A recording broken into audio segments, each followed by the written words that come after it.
13. 그날 밤 로스토프는 소대를 데리고 바그라티온 부대 전방의 청면 산병선에 있었다.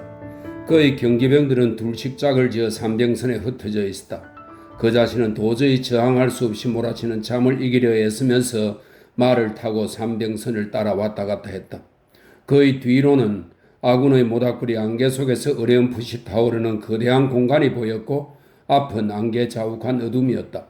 멀리 안개에 쌓인 이 광활한 땅을 아무리 들여다봐도 로스토프는 아무것도 볼 수 없었다. 무언가가 잿빛을 띠다가 때론 검은 빛을 띠는 것 같았다. 분명 저기 있을 곳에서 불빛이 어른거리는 것 같기도 하고 그저 그의 눈동자 안에서 빛나는 것처럼 여겨지기도 했다. 눈이 자꾸 감겼다. 머릿속에 때로는 군주가, 때로는 데니소프가, 때로는 모스코바의 추억이 떠올랐다. 다시 황급히 눈을 뜨면 가까이 자신이 탄 말의 머리와 귀가 보였다. 이따금 그가 대여섯 발짝 거리를 두고 경기병들과 맞닥뜨릴 때는 그들의 검은 형체가 보였지만 저 멀리는 여전히 모든 것이 안개 자욱한 어둠에 잠겨 있었다. 아니 왜? 충분히 그럴 수 있잖아. 로스토프는 생각했다. 폐하가 나와 마주치면 여느 장교에게나 그렇듯이 내게 임무를 맡기며 저기에 무엇이 있는지 가서 알아보라 라고 하실지도 몰라. 폐하가 전적으로 우연히 어떤 장교를 알고 가까이 하게 되신 것을 많이들 얘기했잖아. 그분이 나를 가까이 두시면 어떻게 될까? 내가 어떻게든 그분을 지켜드리고 모든 진실을 아뢰고 간신들의 정체를 밝혀낼 텐데. 그리고 로스토프는 군주에 대한 자신의 사랑과 충성을 생생히 떠올리기 위해 적이나 독일인 간신배를 눈앞에 그렸다. 그는 쾌감을 느끼며 그들을 죽였을 뿐 아니라 군주가 보는 앞에서 그들의 뺨을 쳤다. 갑자기 먼 고함 소리가 로스토프를 깨웠다. 그는 몸을 흠칫 떨며 눈을 떴다. 내가 어디 있는 거지? 그래, 산병선이다. 군호와 암호는 끌채와 올미쳐. 내일 우리 기병중대가 예비부대로 남는 건 너무 분하다. 그는 생각했다. 전투에 참가하게 해달라고 요청해야지. 어쩌면 이번이 폐하를 뵐 유일한 기회일지도 몰라. 그래, 이제 교대까지 얼마 안 남았어. 한 번 더 돌아보고 돌아오는 대로 장군을 찾아가서 요청해야겠어. 그는 자신의 경기병들을 한 번 더 둘러보기 위해 안장 위에서 자세를 바로잡고 말을 움직였다. 더 밝아진 것 같았다. 왼쪽으로 빛을 받은 완만한 비탈과 맞은편에 벽처럼 가파른 듯한 검은 언덕이 보였다. 그 언덕에 로스토프가 도저히 짐작할 수 없는 하얀 반점이 있었다. 달빛을 받은 숲속의 빈터일까? 녹지 않은 눈일까? 아니면 하얀 집들인가? 그가 보기에는 심지어 그 하얀 반점을 따라 무언가가 꿈틀거리는 것 같기도 했다. 틀림없이 눈일 거야. 저 반점은 윈타슈. 로스토프는 생각했다. 이런 내게는 타시, 나타샤, 나의 누이, 검은 눈동자, 나타시카. 내가 폐하를 뵌 얘기를 해주면 나타시카 깜짝 놀라겠지? 다시카를 챙겨. 오른쪽으로 가주십시오, 소인님. 이쪽은 덤불입니다. 로스토프가 꾸벅꾸벅 졸며 지나친 경기병의 목소리가 들렸다. 로스토프는 어느 틈에 말갈기까지 내려온 머리를 들어올리고 경기병 옆에 멈추어 섰다. 이겨낼 수 없는 아이의 젊은 잠이 자꾸 그의 고개를 떨어뜨렸다. 참, 내가 무슨 생각을 했더라. 잊으면 안 돼. 폐하와 어떻게 말을 나눌까? 아니야, 그게 아니야. 그건 내일 일이야. 그래, 맞다. 나타시쿠, 나타투피티, 쿠피티나스. 누구를? 경기병들을. 또 구사리 이웃이. 콧수임을 기른 경기병이 말을 타고 터베르스카야 거리를 달려가고 있었다. 또 그 사람 생각을 했네. 바로 구리에프의 집 맞은편. 구리에프 노인. 멋진 녀석이야. 데니소프는. 그래, 이런 건 다 쓸데없어. 지금 중요한 건 폐하가 이곳에 계시다는 사실이야. 그분이 나를 어떻게 바라보셨던가. 무언가 말씀하고 싶어 하셨지만 차마 그러지 못하셨어. 아니야, 차마 그러지 못한 건 나야. 참, 이런 건 다 쓸데없는 짓이지. 요점은 내가 어떤 필요한 것을 생각하고 있었다는 사실을 잊지 않는 거야. 그래, 나타시쿠, 나타투피티. 그래, 맞아. 이건 좋아. 그는 다시 말의 목덜미로 고개를 떨어뜨렸다. 불현듯 총격을 당한 느낌이 들었다. 뭐지? 뭐야? 배우라. 뭐야? 로스토프는 정신을 차리고 중얼거렸다. 눈을 뜬 순간 로스토프는 저기 있는 전방에서 수천의 목소리가 내는 긴 함성을 들었다. 그의 말과 곁에 있던 경기병의 말이 그 함성 소리에 귀를 쫑긋 세웠다. 함성이 들려오는 곳에서 불꽃 하나가 타오르다 꺼지더니 뒤이어 다른 불꽃이, 그러고는 산 위로 뻗은 프랑스군의 전선 전체에 불꽃이 타오르면서 함성 소리가 점점 더 커졌다. 로스토프는 프랑스 말소리를 들었지만 알아들을 수 없었다. 너무도 많은 목소리가 웅웅거렸다. 그저 들리는 소리라곤 아와 르르르르 뿐이었다. 저게 뭐지? 자네 생각은 어때? 로스토프는 옆에 있는 경기병을 돌아보았다. 정말로 적진에서 나는 소리인가? 경기병은 아무 대답이 없었다. 뭐야, 설마 안 들린다는 거야? 꽤 오랫동안 대답을 기다리다가 로스토프가 다시 물었다. 누가 알겠습니까, 소위님? 경기병이 마지못해 대꾸했다. 장소로 봐서는 저기 틀림없지. 로스토프가 다시 말을 되풀이했다. 아마 저기겠죠. 아마 그럴 겁니다. 경기병이 중얼거렸다. 밤이다 보니 야 장난칠래? 그러고는 꿈질거리는 말에게 버럭 소리를 질렀다. 로스토프의 말도 소리들의 귀를 기울이고 불꽃들을 주시하면서 앞쪽 발로 얼어붙은 땅을 차며 초조해했다. 숱한 목소리들의 함성이 계속 강해져서 수천의 군대만이 낼 수 있는 하나의 울림으로 커졌다. 불이 프랑스군 진영의 전선을 따라 번지듯 점점 더 넓게 퍼졌다. 로스토프는 더 이상 졸리지 않았다. 적의 군대에서 들리는 유쾌하고 의기양양한 함성이 그를 흥분시켰다. 황제폐하, 황제폐하 만세 하는 소리가 이제 로스토프의 귀에도 분명히 들렸다. 멀지 않아. 분명 개울 너머야. 그가 곁에 있던 경기병에게 말했다. 경기병은 아무 대꾸 없이 그저 한숨을 쉬고는 화를 내며 가래를 뱉었다. 그때 전선을 따라 전 속력으로 달리는 말 발국 소리가 들렸고 밤안개로부터 갑자기 거대한 코끼리처럼 보이는 경기병 부사관의 형체가 불쑥 나타났다. 소위님, 장군들이 오십니다. 부사관이 로스토프에게 다가와 말했다. 로스토프는 불과 함성 쪽을 계속 돌아보면서 전선을 따라 말을 타고 오는 사람들을 맞이하러 가기 위해 부사관과 함께 말을 몰았다. 한 사람은 백마를 타고 있었다. 바그라티온 공작이 돌고르코프 공작과 부관들을 거느리고 적 진영에 나타난 불과 함성의 기이한 현상을 살피러 나온 것이다. 바그라티온에게 다가간 로스토프는 보고를 하고 부관들 틈에 끼어서 장군들이 하는 말에 귀를 기울였다. 믿으세요. 돌고르코프 공작이 바그라티온을 향해 말했다. 이건 술책에 지나지 않습니다. 그가 후퇴한 다음에 후위대에서 우리를 속이기 위해 불을 지르고 웅성거리라고 명령한 겁니다. 그럴 리가요. 바그라티온이 말했다. 나는 저녁부터 저 언덕 위에 적들이 있는 걸 보았습니다. 퇴각했다면 저곳에서도 철수했겠지요, 장교. 바그라티온 공작이 로스토프를 돌아보며 물었다. 적의 청면 의모대가 아직 저곳에 있나? 저녁부터 계속 있었습니다. 하지만 지금은 모르겠습니다. 각하 명령을 내려주십시오. 제가 경기병들과 가보겠습니다. 로스토프가 말했다. 바그라티온은 그 자리에 멈춰 서더니 대답은 하지 않고 안개 속에서 로스토프의 얼굴을 분간하려고 애썼다. 조소, 다녀오시오. 잠시의 침묵 뒤에 그가 말했다. 알겠습니다. 로스토프는 말에 박차를 가하고 페드첸코 부사관과 다른 경기병 둘을 큰 소리로 불러 뒤따르라고 명령하고는 계속 들려오는 함성을 쫓아 산 아래로 질주했다. 저곳으로 누구도 가지 않은 안개에 쌓인 저 비밀스럽고 위험한 먼 곳으로 혼자 3명의 경기병을 이끌고 가는 동안 로스토프는 무섭기도 하고 마음이 들뜨기도 했다. 산 위에서 바그라티온이 그에게 개울보다 더 멀리는 가지 말라고 소리쳤다. 그러나 로스토프는 그의 말을 못 들은 듯한 표정을 지으며 말을 세우지 않고 앞으로 계속 나아갔다.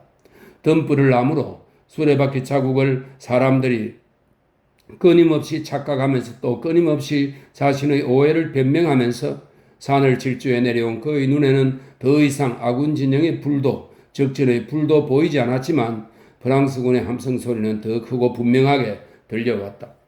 협곡에서 그는 앞쪽으로 강 비슷한 무언가를 보았는데 그곳에 다다랐을 때 그것이 밟혀서 다져진 길이라는 것을 알아차렸다. 길로 나온 그는 길을 따라갈까 아니면 길을 가로질러 검은 들판을 지나 산으로 갈까 고민하며 말의 고삐를 조였다. 안개 속에서 밝아오는 길로 가는 편이 사람을 보다 빨리 알아볼 수 있어 덜 위험했다. 따라와. 그는 이렇게 말하고 길을 건너 저녁부터 프랑스군 보초들이 서 있던 곳을 향해 전속력으로 말을 몰아 산을 오르기 시작했다. 소위님, 적군이 있습니다. 뒤에서 한 경기병이 말했다. 안개 속에서 불쑥 나타난 검은 무언가를 로스토프가 파악할 새도 없이 작은 불꽃이 번쩍 빛나고 탕 하는 총소리가 나더니 마치 무언가를 투덜거리듯 단원이 안개 속 높은 곳에서 슉슉거리며 멀리 날아가고는 소리가 그쳤다. 다른 라이플 총은 단원이 발사되지 않았지만 격발기에서 불꽃이 번쩍 일었다. 로스토프는 말을 돌려 전속력으로 달렸다. 불규칙한 간격으로 네 발의 총성이 더 울렸다. 탄환들은 안개 속 어딘가에서 다양한 음조로 노래했다. 로스토프는 총소리에 자기만큼이나 들뜬 말의 고삐를 조이며 천천히 몰았다. 자, 좀 더, 좀 더. 그의 마음속에서 어떤 유쾌한 목소리가 말했다. 그러나 총성은 더 이상 들리지 않았다. 아군 진영 쪽에 다다랐어야 로스토프는 다시 말의 고삐를 늦추어 전속력으로 달리면서 한 손을 모자챙에 댄 채 바그라티온에게 다가갔다. 돌고르코프는 프랑스군이 후퇴하면서 아군을 속이기 위해 불을 피운 것이라는 자신의 견해를 계속 주장하고 있었다. 이것이 도대체 무엇을 증명합니까? 로스토프가 다가갔을 때 그가 말했다. 적은 후퇴하면서 보초만 남겨둔 것일 수도 있습니다. 아직 전부 물러간 것은 아닌 듯 싶군요, 공작. 바그라티온이 말했다. 내일 아침까지, 내일이면 모든 것을 알게 되겠죠. 산 위에 보초가 있습니다, 카카. 저녁부터 있던 자리에 여전히 있습니다. 로스토프는 몸을 앞으로 숙이고 한 손을 챙에 붙이며 보고했다. 그는 정찰이, 특히 탄환이 날아오는 소리가 마음속에 불러일으킨 즐거움의 미소를 억누를 수 없었다. 좋아, 좋아. 바그라티온이 말했다. 고맙소, 장교. 카카, 로스토프가 말했다. 청이 있습니다. 뭐요? 내일 저희 기병 중대는 예비부대로 정해졌습니다. 기병 1중대에 저를 파견해 주십시오. 성이 뭐요? 로스토프 백작입니다. 아, 좋네. 내 옆에 연락 장교로 있게. 일리아 안드레이치의 아들인가? 돌고르코프가 물었다. 하지만 로스토프는 대꾸하지 않았다. 그렇게 되기를 희망합니다, 카카. 지시해 두겠네. 내일 운이 좋으면 임무를 띠고 폐하께 파견될지도 몰라. 그는 생각했다. 하나님 감사합니다. 적의 진영에서 함성과 불길이 일어난 것은 나폴레옹의 명령서가 부대에서 낭독될 때 황제가 몸소 말을 타고 야영지를 돌았기 때문이었다. 황제를 본 병사들은 집단에 불을 붙이고는 황제 만세를 외치며 뒤따라 달렸다. 나폴레옹의 명령서는 다음과 같았다. 병사들이여, 올름에서 패한 오스트리아군의 복수를 하고자 러시아군의 그대들을 향해 진격하고 있다. 이 자들은 그대들이 훌라브르네스 격판 이래로 계속 이곳까지 죽이고 바로 그 부대다. 우리가 차지한 진영은 강력하다. 그리고 나를 오른쪽에서부터 에워싸기 위해 이동하는 동안 적은 측면을 노출할 것이다. 병사들이여, 내가 직접 그대들의 부대를 지휘할 것이다. 만약 그대들이 평소의 용맹함으로 적의 대우를 혼란과 당혹에 빠뜨린다면 나는 포화로부터 멀리 떨어져 있을 것이다. 그러나 단 한순간이라도 승리가 의심스러울 경우 그대들은 적에게 가장 먼저 공격받는 그대의 황제를 보게 될 것이다. 승리에는 주저함이 있을 수 없기 때문이다. 우리 국민의 명예를 위해 없어서는 안 될 프랑스 보병의 명예가 걸린 날에는 특히 그렇다. 부상병들을 후송한다는 구실로 대우를 흩뜨려뜨리지 말라. 우리 국민에 대한 커다란 정오심에 고무된 이 영국의 용병들을 반드시 저 부수어야 한다는 생각으로 싸워주길. 이 승리가 우리의 원정을 끝낼 것이다. 그러면 우리는 프랑스에서 편성 중인 새로운 프랑스군이 우리를 맞을 겨울 병령으로 돌아갈 수 있다. 그때야말로 내가 맺을 평화조약이 나의 국민과 그대들과 나에게 합당한 것이 될 것이다. 나폴레옹. 14. 새벽 5시 사방이 캄캄했다. 중앙군과 예비부대 그리고 바그라티온의 오른쪽 측면은 아직 움직이지 않고 있었다. 그러나 왼쪽 측면에서는 작전 계획에 따라 프랑스군 우측을 공격하여 보헤미아 산으로 쫓아내기 위해 고지에서 가장 먼저 내려가야 했던 보병과 기병과 포병의 종대들이 벌써부터 들썩이며 수경지에서 움직였다. 필요한 것들을 전부 던져넣은 모닥불의 연기가 눈을 아프게 했다. 춥고 어두웠다. 장교들은 서둘러 차를 마시고 아침 식사를 했다. 병사들은 금방을 씹고 몸을 덮이느라 발을 동동 구르고 불 앞에 모여 막사의 잔에 의자, 탁자, 바퀴, 나무통 등 가져갈 수 없는 것들을 전부 장작더미에 던졌다. 오스트리아군 종대의 지휘관들은 러시아군 부대 사이를 분주히 오가며 출정을 알리는 사자 노릇을 했다. 오스트리아 장교가 연대장의 수경지 근처에 모습을 드러내면서 연대는 술렁이기 시작했다. 병사들은 모닥불 옆을 떠나 황급히 모여들어 파이프는 부처 윗부분에 작은 자루는 침마차에 쑤셔넣고 제각기 라이플 총을 챙겨 정렬했다. 장교들은 단추를 잠그고 장검과 배낭을 착용한 뒤 고함을 지르며 대열 주위를 돌아다녔다. 수송병들과 종졸들은 말을 침마차에 메고 짐을 실은 후 단단히 묶었다. 부관들과 대대장들과 연대장들은 말에 올랐다 성호를 꺾고 뒤에 남을 수송병들에게 마지막 명령과 훈시와 임무를 전달했다. 그러고 나자 수천 개의 발소리가 단조롭게 울렸다. 종대들은 어디로 향하는지 모른 채 애워싼 사람들과 연기와 짙어지는 안개 때문에 자신들이 벗어나는 곳도 들어서고 있는 곳도 보지 못하고 움직였다. 행군 중인 병사는 수병이 자기가 탄 군함에 이끌려가듯 자신의 연대에 에워싸여 속박된 채 나아갔다. 아무리 멀리 걸어가도 아무리 낯설고 위험한 미지의 광활한 땅에 들었어도 그의 주위에는 수병 주위에 언제나 그리고 어디서나 자신이 탄 배의 똑같은 갑판과 돛대와 밧줄 뿐이듯 언제 어디서나 똑같은 동료들, 똑같은 대열들, 똑같은 이반 미트리치 상사, 똑같은 중대의 개 주치카, 똑같은 상관들이 있었다. 병사는 자신의 배가 위치해 있는 광활한 지역을 좀처럼 알려고 하지 않는다. 그러나 전투의 날에는 결정적이고 장엄한 어떤 것이 접근할 때 울리는 그리고 그들을 천성에 어울리지 않는 호기심과 마주하게 하는 어디서 어떻게 오는지 하나님만이 아실 하나의 은밀한 음조가 모든 군인의 정신세계 속에서 들린다. 전투의 날에 병사들은 흥분하여 자기 연대의 이해관계에 벗어나리 애쓰고 귀를 기울이고 주시하면서 주위에 무슨 일이 벌어지는지 탐욕스럽게 묻는다.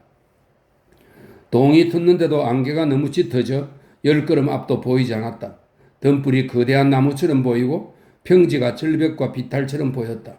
어디서든 10걸음 앞의 보이지 않는 적과 사방에서 부딪힐 수 있었다. 그러나 종대들은 오랫동안 똑같은 안개 속에서 산을 오르내리고 정원과 울타리를 지나치며 알지 못하는 새로운 지형을 따라 행군하면서 어디서도 적과 맞닥뜨리지 않았다. 반면 병사들은 앞, 뒤, 사방에서 우리 러시아군 종대들이 같은 방향으로 나아가는 것을 보고 있었다. 자신이 가는 그곳으로, 즉 어딘지 알 수 없는 그곳으로 자기 말고도 수많은 아군이 가고 있다는 것을 알았기 때문에 병사들은 저마다 기분이 좋아졌다. 저것 봐, 쿠르스크 놈들도 막 지나갔어. 대열 틈에서 여러 명이 짓거렸다. 굉장해. 어이, 우리 편 군대가 얼마나 모인 거야? 어젯밤에 불을 지폈을 때 보니 끝이 보이지도 않던데 한마디로 모스크바야. 종대 지휘관들 중에서 누구도 대열에 다가와 병사들과 말을 나누지 않았지만 그럼에도 병사들은 전투에 나설 때면 특히 공격에 나설 때면 늘 그렇듯 즐겁게 행군했다. 그러나 1시간가량 짙은 안개 속을 계속 걷다 보니 군대의 상당수가 멈춰 설 수밖에 없었고 눈앞에서 벌어지고 있는 무질서와 혼란에 대한 불쾌한 자각이 대열들 사이로 빠르게 퍼져나갔다. 그런 인식이 어떤 식으로 전달되는지 규정하기는 매우 어렵다. 하지만 그것이 매우 분명하게 전달되고 협곡의 물처럼 어느새 막을 길 없이 빠르게 흘러넘친다는 것은 의심할 여지가 없다. 만약 동맹군 없이 러시아 군대 하나만 있었다면 무질서에 대한 그런 자각이 전체의 확신이 되기까지는 더 많은 시간이 걸렸을지 모른다. 그러나 지금은 유난히 만족스럽고 자연스럽게 무질서의 원인을 어리석은 독일인 탓으로 돌리면서 다들 소시지 장사꾼들의 짓거리인 위험한 혼란이 벌어지고 있다고 확신했다. 왜 멈춘 거야? 길이 막히기라도 했나? 아니면 벌써 프랑스 놈을 맞닥뜨린 거야? 아니, 그런 소리는 안 들리는데 그랬다면 총을 쏘아대었겠지? 출발하라고 그렇게 재촉하더니 막상 출발하니까 공연히 벌판 한가운데 세워놓고 말이야. 빌어먹을 독일 놈들이 모든 걸 뒤죽박죽으로 만드는 거야. 멍청한 악마들 같으니. 나라면 그 놈들을 선두로 보낼 텐데 하지만 놈들은 틀림없이 뒤에 움츠리고 숨어 있겠지. 아직도 이런 데서 밥을 못 먹고 서 있다니. 도대체 곧 다 할 수 있는 거야? 기병대가 길을 막았다던데? 한 장교가 말했다. 에이, 빌어먹을 독일놈들, 자기네 땅도 몰라. 다른 장교가 거들었다. 자네들은 어느 사단인가? 말을 탄 부관이 다가오며 소리쳤다. 18사단입니다. 그런데 왜 여기 있나? 자네들은 한참 전에 앞으로 갔어야 하잖아. 이랬어야 저녁까지 통과도 못하겠군. 멍청한 명령을 내리니 그렇지. 뭘 하는지 자기도 몰라. 장교는 이렇게 말하고 그곳을 떠났다. 그러고 나서 한 장군이 말을 타고 지나가며 성이 나서 러시아어가 아닌 말로 뭐라고 외쳤다. 뭐라고 웅얼거리는 거야? 한마디도 못 알아듣겠네? 한 병사가 자리를 뜬 장군을 흉내내며 말했다. 나라면 저놈들을 총살시켜 버리겠어. 비열한 새끼들. 9시 전까지 제 위치에 도착해야 한다는 명령을 받았는데 아직 반도 못 왔어. 뭐 이따위 명령이 다 있어? 이런 말들이 곳곳에서 터져나왔다. 그리하여 군대가 전투에 나갈 때 품었던 힘찬 기세는 어리석은 명령과 독일인에 대한 분노와 적의로 바뀌기 시작했다. 혼란의 원인은 오스트리아 기병대가 좌측에서 진군하는 동안 군사령부가 아군의 중심이 우측에서 지나치게 멀리 떨어진 사실을 발견하고 기병대 전체 오른쪽으로 이동하라는 명령을 내렸기 때문이다. 수천 명의 기병대가 보병대 앞을 지나가는 바람에 보병대는 기다려야 했던 것이다. 앞쪽에서 오스트리아 군 종대 지휘관과 러시아군 장군 사이에 충돌이 일어났다. 러시아 장군은 기병대에 정지할 것을 요구하며 고함을 질렀다. 오스트리아인은 자기 잘못이 아니라 군사령부의 책임이라고 주장했다. 그러는 동안 군대는 따분해하며 의기소침하게 서 있었다. 1시간을 지체한 후에 군대는 마침내 앞으로 움직여 산을 내려가기 시작했다. 산 위에서 흩어지던 안개가 군대가 내려간 저지대에서는 더욱 짙어졌다. 전방의 안개 속에서 한 발 또 한 발 총성이 울렸다. 처음에는 일정하지 않은 간격으로 불규칙하게 트라트타 탓라고 울리더니 그 다음에는 한층 규칙적으로 빈번하게 들려왔다. 그렇게 골드바흐 강 위쪽에서 전투가 시작되었다. 산 아래에서 적을 마주치리라고 예상하지 못한 데다 안개 속에서 불시에 맞닥뜨린 탓에 이제 늦었다는 자각이 부대에 퍼졌고 고위급 지휘관들로부터 사기를 돋우는 말을 한마디도 들을 수 없었던 탓에 무엇보다도 짙은 안개로 인해 전방과 주변에서 아무것도 볼 수 없었던 탓에 러시아군은 자기 부대를 찾지 못해 안개 속에서 낯선 지역을 헤매고 다니던 지휘관들과 부관들에게서 제때 명령을 받지 못한 채 꾸물거리며 너릿너릿 적과 총질을 주고받다가 조금 진전해서는 다시 멈추기를 반복했다. 아래로 내려간 제1, 2, 3종대의 전투는 그렇게 시작되었다. 쿠투조프가 속한 제4종대는 프라젠 고지에 주둔해 있었다. 전투가 시작된 저지대에는 여전히 짙은 안개가 깔려 있었다. 위쪽은 완전히 개었지만 전방은 여전히 아무것도 보이지 않았다. 적의 모든 병력이 아군의 예상대로 싯베르스트 떨어진 곳에 있는지 아니면 여기 안개의 경계선 안에 있는지 8시가 넘도록 아무도 몰랐다. 오전 9시였다. 끝없는 안개의 바다가 지면에 깔려 있었다. 하지만 나폴레옹이 자신의 원수들에 둘러싸여 서 있던 고지대의 술라파니츠 마을 근처는 날이 완전히 개었다. 맑고 푸른 하늘이 그의 머리 위에 있었고 속이 텅 빈 거대한 진홍색 부표 같은 태양의 거대한 공이 안개의 우윳빛 바다 위에서 흔들리고 있었다. 전체 프랑스군뿐만 아니라 참모부와 함께 나폴레옹 자신도 아군이 그놈의 진지를 구축하고 전투를 개시할 계획이었던 개천과 소콜리츠와 슐라피니츠 마을의 저지대 건너편이 아닌 나폴레옹의 육안으로 아군의 기병과 보병을 구분할 만큼 아주 가까웠던 이쪽 편에 있었다. 나폴레옹은 이탈리아 원정을 치를 때 입었던 바로 그 파란 외투 차림으로 회색의 작은 아라비아 산말에 올라탄 채 자신의 원수들보다 조금 앞쪽에 있었다. 그는 안개의 바다로부터 쑥 떠오른 듯한 러시아 군대가 저 멀리 진군하고 있는 구렁을 말없이 바라보며 협곡에서 들리는 사격 소리에 귀를 기울이고 있었다. 당신은 야위였던 그의 얼굴은 근육 하나 꿈틀거리지 않았다. 빛나는 눈동자가 흔들림 없이 한 곳을 향해 있었다. 그의 예상이 적중했다. 러시아 군중 일부는 이미 협곡의 목과 호수 쪽으로 내려갔고 일부는 그가 공격하려 했고 저 진지의 거점으로 여겼던 프라첸 고지에서 철수하고 있었다. 안개 속에서 그는 프라츠 마을 부근의 두 산 사이에 있는 우묵한 곳에서 러시아군 종대가 총금을 번뜩이며 골짜기를 향해 한 방향으로 계속 움직이다가 차례차례 안개의 바닷속으로 모습을 감추는 것을 보았다. 어저녁부터 그에게 전달된 보고를 통해 밤에 전초지에서 들은 바퀴 소리와 발소리를 통해 러시아군 종대의 무질서한 움직임을 통해 모든 과정을 통해 그는 연합군이 그가 멀리 앞쪽에 있는 것으로 여긴다는 것을, 프라첸 가까이에서 움직이는 종대들이 러시아군의 중심이라는 것을, 그리고 중심이 이미 충분히 약해져서 공격이 성공하리란 것을 분명히 알았다. 그러나 그는 여전히 전투를 시작하지 않고 있었다. 오늘은 그에게 영광스러운 날, 그의 대관식 기념일이었다. 아침이 밝기 전에 그는 몇 시간 졸았다. 그러고는 모든 것이 가능할 것 같고 모든 것이 성공하리라는 행복한 예감 속에서 건강하고 유쾌하고 생기 있는 모습으로 말에 올라 불판으로 나갔다. 그는 안개 너머로 보이는 고지를 쳐다보며 꼼짝 않고 서 있었다. 그의 차가운 얼굴에는 사랑에 빠진 소년의 얼굴에 나타나곤 하는 자기 확신에 찬 당연한 행복의 독특한 기색이 어려 있었다.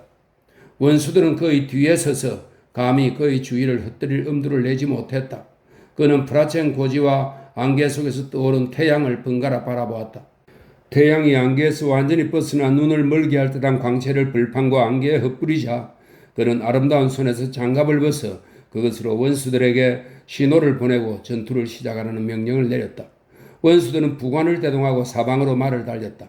그리고 몇 분 뒤 프랑스군의 주력은 골짜기를 향해 왼쪽으로 내려가는 러시아 군대가 철수하고 있던 프라첸 고지로 빠르게 움직였다. 15.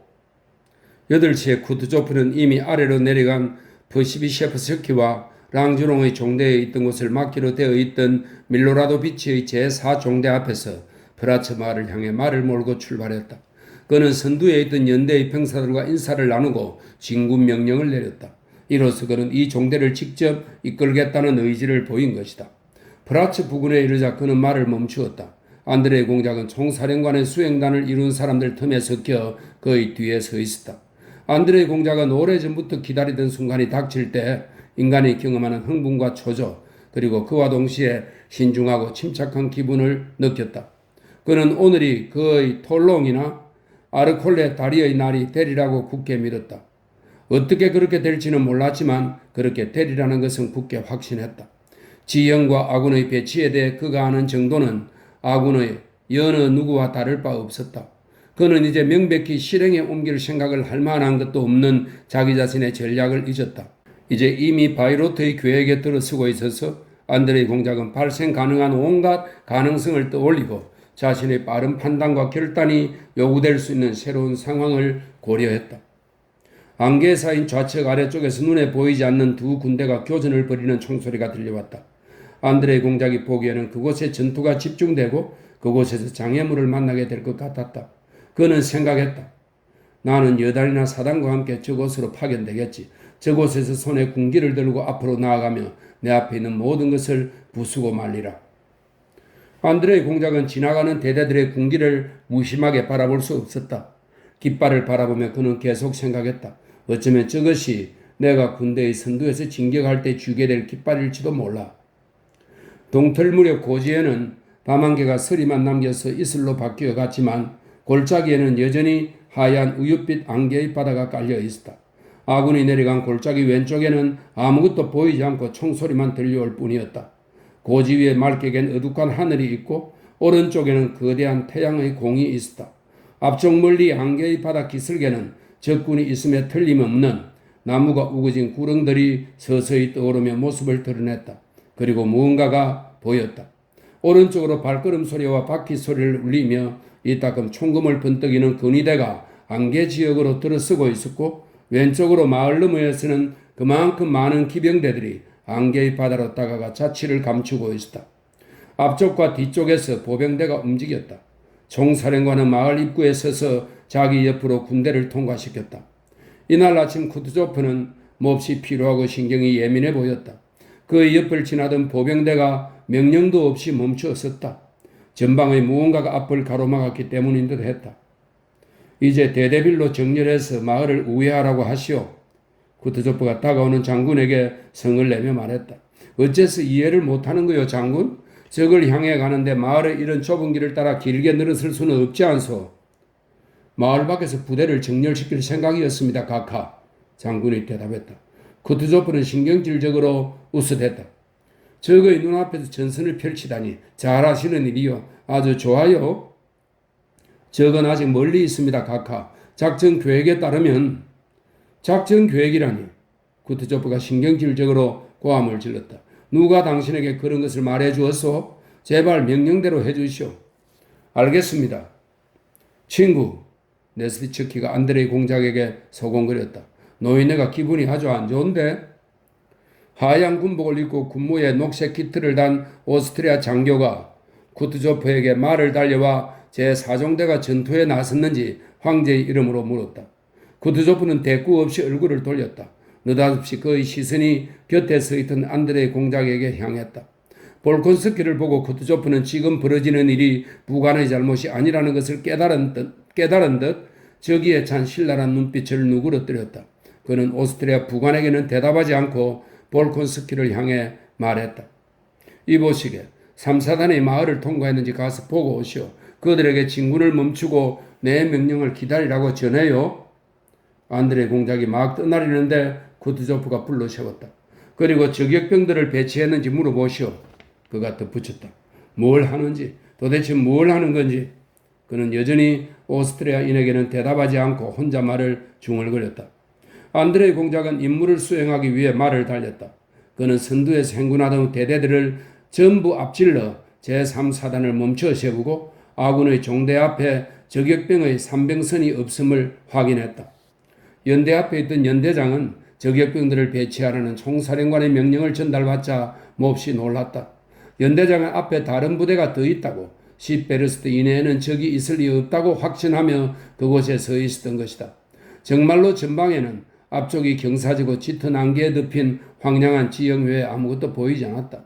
빠뜨린 일을 수행하도록 총사령관의 이름으로 지시한 후 안드레이 공작은 말을 모아 되돌아갔다.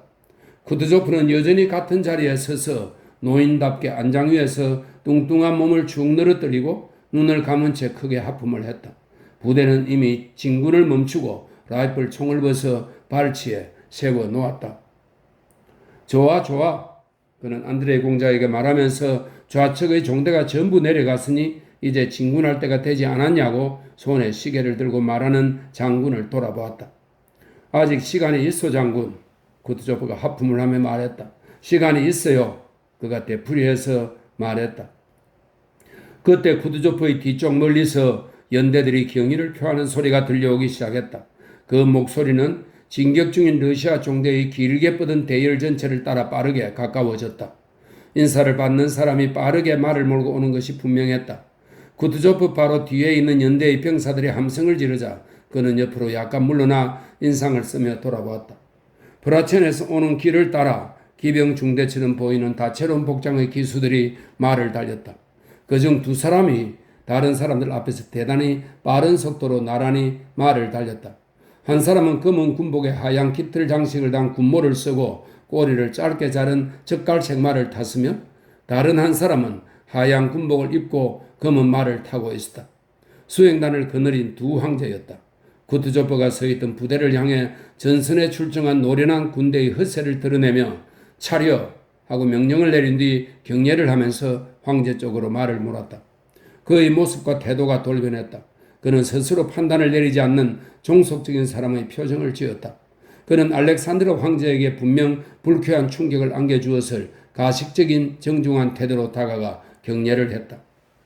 불쾌한 인상은 그저 맑은 하늘에 남은 안개의 자취처럼 젊고 행복한 황제의 얼굴을 잠시 스치고 사라졌다. 병을 앓고 난 뒤라 이날 그는 볼콘스키가 구교에서 그를 처음으로 보았던 올미처 평원에서보다 다소 수척해 보였다. 그러나 아름다운 회색 눈동자는 여전히 매력적으로 어우러진 위엄과 온화함을 간직했고 얇은 입술도 다양한 표정을 지을 수 있는 가능성과 무엇보다 고결하고 순수한 젊음의 표정을 변함없이 띄었다. 올미처의 사열식에서 그는 보다 당당했고 이곳에서 그는 더 쾌활하고 힘이 넘쳤다. 3베르스트를 질주한 탓에 얼굴이 다소 상기되어 있었다. 그는 말을 세우고 숨을 몰아쉬며 그의 얼굴과 마찬가지로 젊고 마찬가지로 생기 넘치는 수행원들의 얼굴을 돌아보았다. 차르토리스키와 노보실체프, 볼콘스키 공작과 스트로가노프, 그 밖에 하나같이 호화롭게 차려입은 쾌활한 청년들이 손질 잘된 아름답고 생기 넘치고 이제야 약간 땀을 흘리는 말을 탄 채 서로 이야기를 나누고 미소 짓고 하면서 군주 뒤에 멈춰 섰다. 얼굴이 길고 불그레한 청년인 프란츠 황제는 아름다운 검은 수말에 꼿꼿한 자세로 앉아 근심에 찬 눈길로 천천히 주위를 둘러보았다. 그는 하얀 군복을 입은 부관들 가운데 한 명을 불러 무언가를 물었다. 틀림없이 그들이 몇 시에 출발했느냐는 질문이겠지? 안드레 공작은 억누를 수 없는 미소와 함께 황제를 아련한 이를 떠올리고 옛 지인을 관찰하며 생각했다. 두 황제의 수행원들 중에는 러시아군과 오스트리아군의 근위연대와 전열연대에서 선발한 연락장교들이 있었다. 그들 사이에서 조마사들이 수놓은 덮개를 씌운 황제의 아름다운 예비말들을 끌고 있었다. 열어젖힌 창문을 통해 답답한 방 안에 갑자기 들판의 신선한 공기가 불어오듯 말을 타고 달려온 눈부신 청년들로부터 젊음과 힘찬 기운과 성공에 대한 확신이 쿠트조프의 우월한 사령부로 불러왔다. 어째서 시작하지 않는 거요? 미하일 일라리오노비치. 알렉산드로 황제가 서둘러 쿠트조프에게 말하면서 동시에 프란츠 황제를 정중하게 쳐다봤다. 기다리는 중입니다, 폐하. 쿠트조프가 정중하게 고개를 앞으로 기울이며 대답했다. 황제는 얼굴을 살짝 찌푸리며 제대로 알아듣지 못했다는 표시로 한쪽 귀를 동그랗게 모았다. 기다리는 중입니다, 폐하. 쿠트조프가 되풀이 말했다. 안드레이 공작은 쿠트조프가 기다리는 중입니다라고 말할 때 그의 윗입술이 부자연스럽게 떨린 것을 보았다. 종제들이 아직 다 모이지 않았습니다, 폐하. 군주는 제대로 알아들었지만 그 대답이 마음에 들지 않는 듯 했다. 그는 굽은 어깨를 으쓱하고 곁에 서 있던 노보실체프를 힐끗 쳐다봄으로써 마치 그 시선으로 쿠트조프에 대한 불만을 표출하는 것 같았다. 미하일 일라리오노비치, 지금 우리는 차리친 루크에 있는 게 아니잖소? 그곳에서라면 모든 연대가 도착할 때까지 사열칙을 시작하지 않지. 군주는 이렇게 말하고 다시 프란츠 왕제의 눈을 헐기 쳐다보았다. 마치 말을 거들지 않을 거라면 자신의 말을 잘 들으라도 달라고 요청하는 듯 했다. 그러나 프란츠 왕제는 계속 주위를 두리번거리며 그의 말을 듣지 않았다. 그래서도 시작하지 않는 것입니다, 폐하. 쿠트조프가 말이 들리지 않을 경우를 예방하려는 듯 우렁찬 목소리로 말했다. 그의 얼굴에서 또 한 번 무언가가 떨렸다. 우리가 열병식을 하는 것도 차리친 루크에 있는 것도 아니기 때문에 제가 시작하지 않는 겁니다, 폐하. 그는 또박또박 분명하게 말했다. 순간적으로 서로 눈길이 마주친 수행원들의 얼굴에 불평과 비난이 떠올랐다. 아무리 나이가 많아도 저러면 안 되지. 저렇게 말하면 절대 안 되지. 그들의 얼굴은 그렇게 말하고 있었다. 군주는 쿠트조프가 무슨 말을 더 하지 않을까 기대하며 그의 눈을 뚫어지라 바라보고 왔다. 그러나 쿠트조프 역시 정중히 고개를 숙인 채 기다리는 것 같았다. 1분가량 침묵이 이어졌다. 하지만 폐하의 명이라면 쿠트조프는 고개를 들고 이전의 생각 없이 복종하는 아둔한 장군의 어조로 바꾸며 말했다. 그는 말을 움직였고 종대 지휘관인 말로라도비치를 자기 쪽으로 불러 공격 명령을 하달했다. 부대가 다시 들썩거렸고 고브고르트 연대의 2개 대대와 아프세론 연대의 1개 대대가 군주를 지나 앞으로 진군했다. 아프세론 대대가 지나갈 때 얼굴이 불그레한 밀로라도비치가 외투 없이 훈장을 단 군복 차림에 커다란 깃털 장식이 있는 군모를 비스듬히 눌러서고 앞으로 말을 달렸다. 그러고는 씩씩하게 격려를 하며 군주 앞에서 말의 고삐를 당겼다. 하나님께서 하실 거요, 장군. 군주가 그렇게 말했다. 폐하, 힘닿는 한 무엇이든 하겠습니다, 폐하. 서툰 프랑스 발음 때문에 군주의 수행원들로부터 비웃음을 사면서도 그는 쾌활하게 대답했다. 밀로라도비치는 말을 획 돌려 군주의 뒤에 조금 떨어져 섰다. 군주가 있다는 사실에 흥분한 아프셰론 연대의 병사들이 씩씩하고 기운차게 발맞추어 걸으며 두 황제와 수행원들을 지나쳤다. 제군들, 밀로라도비치가 자신만만하고 쾌활한 목소리로 크게 외쳤다. 사격 소리와 전투에 대한 기대, 그리고 수보로프 시절부터 전우였던 용맹스러운 아프셰론 병사들이 두 황제의 옆을 기운차게 지나가는 모습에 그는 군주의 존재를 잊어버릴 만큼 흥분한 듯 보였다. 제군들, 그대들은 마을을 점령하는 게 처음이 아니지 않은가? 그가 소리쳤다. 최선을 다하겠습니다. 병사들이 외쳤다. 군주의 말이 예기치 못한 고함 소리에 흠칫 물러났다. 러시아에서 사열식을 할 때 군주를 태웠던 그 말은 이곳 아우스트리츠 벌판에서도 위에 탄 사람이 왼발로 무심하게 가하는 박차를 참으며 그를 태우고 있었다. 들려오는 포성의 의미도 자신이 프란츠 황제의 검은 수말과 함께 있는 의미도 자기 위에 탄 사람이 이날 말하고 생각하고 느낀 모든 것의 의미도 전혀 헤아리지 못하면서 마르소프 풀레에서 그랬듯이 사격 소리에 귀를 쫑긋 세웠다. 군주는 미소 띤 얼굴로 척근을 돌아보고 용맹스러운 아프쉐론 연대의 병사들을 가리키며 무언가를 그에게 말했다. 16. 부관들을 거느린 쿠투조프는 총기병들 뒤에서 천천히 말을 몰았다. 종대 후미에서 반베르스트쯤 갔을 때 그는 두 길의 분기점 곁에 있는 전에 선술집이었던 듯한 황폐한 외딴 집에서 멈춰 섰다. 두 길 모두 산 아래로 이어졌고 군대는 두 길을 따라 행군하고 있었다. 안개가 흩어지기 시작했다. 그러자 이 베르스트가량 떨어진 맞은편 고지에서 적군이 흐릿하게 보였다. 왼편 아래쪽에서 사격 소리가 점점 또렷하게 들려왔다. 쿠투조프는 멈춰서서 오스트리아 장군과 이야기를 나누었다. 안드레이 공작은 뒤쪽에 조금 떨어져 서서 적들을 바라보다 망원경을 빌리려고 부관을 돌아보았다. 보십시오, 보십시오. 부관이 멀리 있는 부대가 아닌 그들 앞의 산 아래를 보며 말했다. 프랑스군입니다.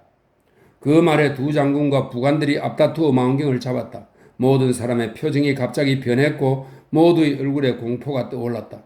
프랑스군이 이베르스트 떨어진 곳에 있을 것으로 예상했는데 갑자기 아군 앞에 나타난 것이었다. 저들이 적군일까요?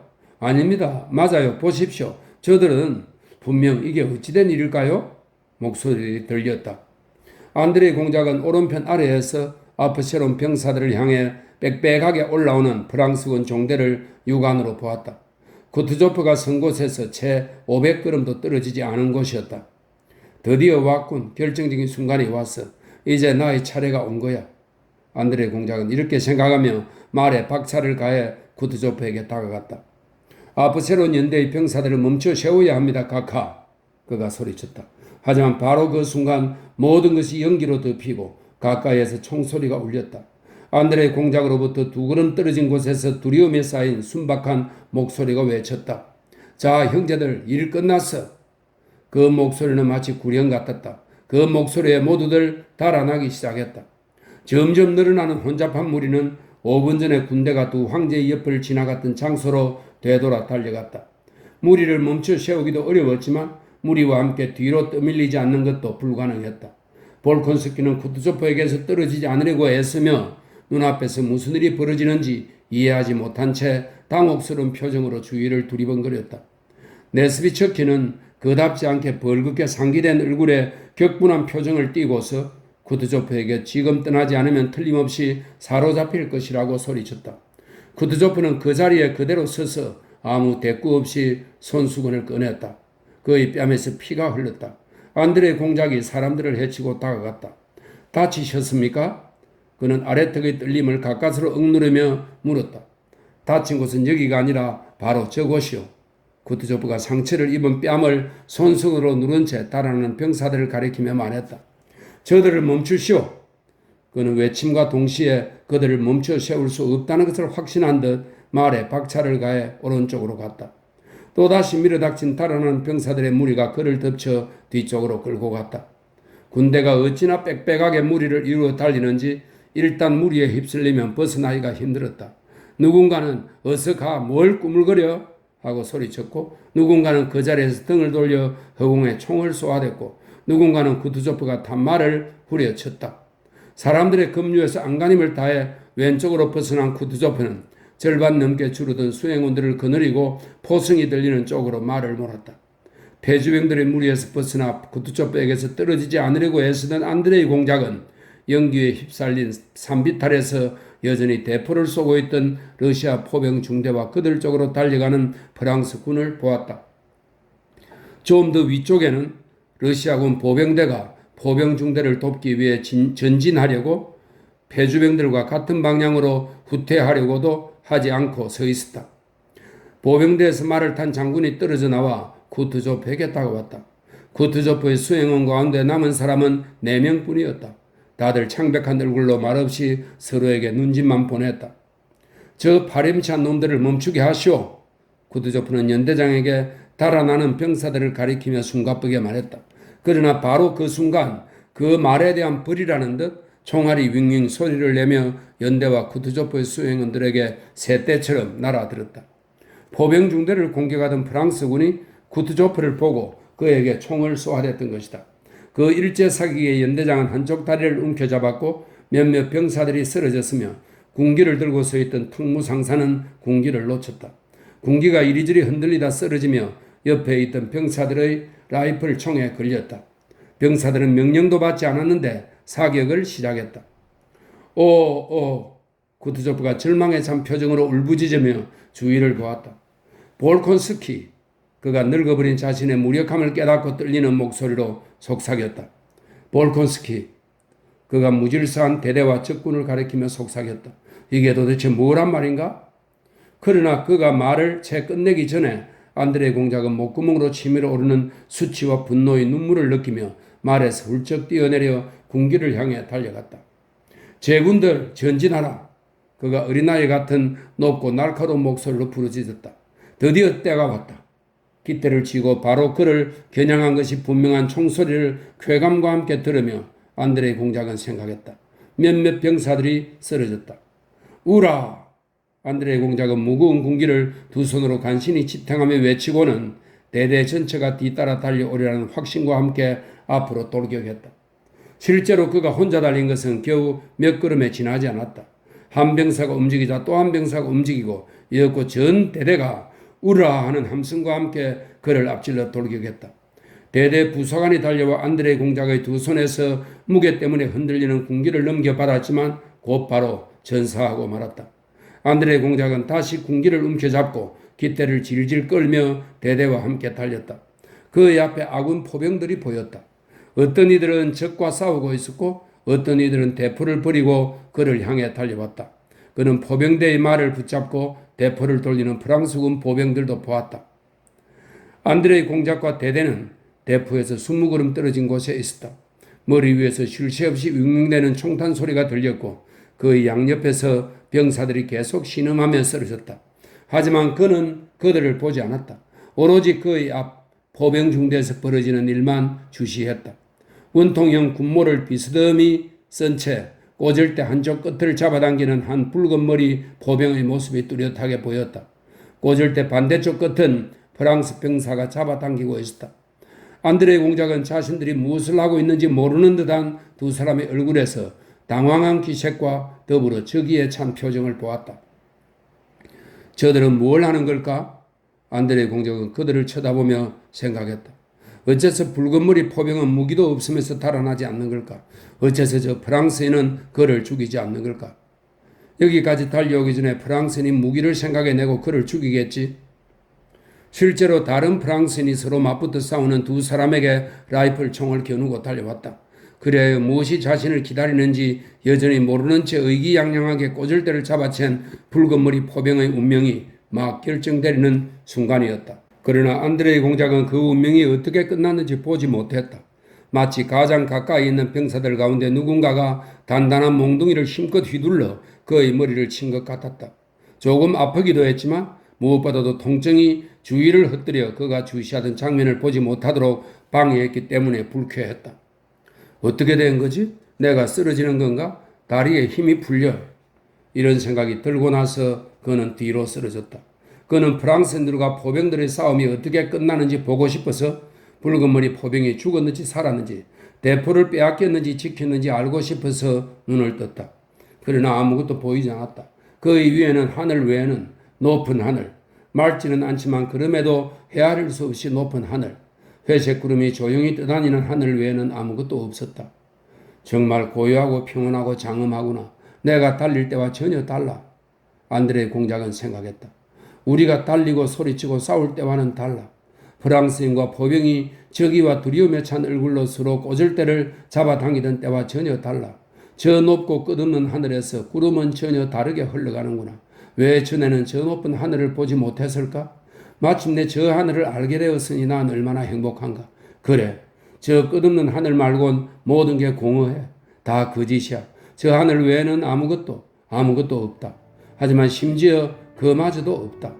정적과 평온 외에는 아무것도 없어. 아, 하나님 감사합니다.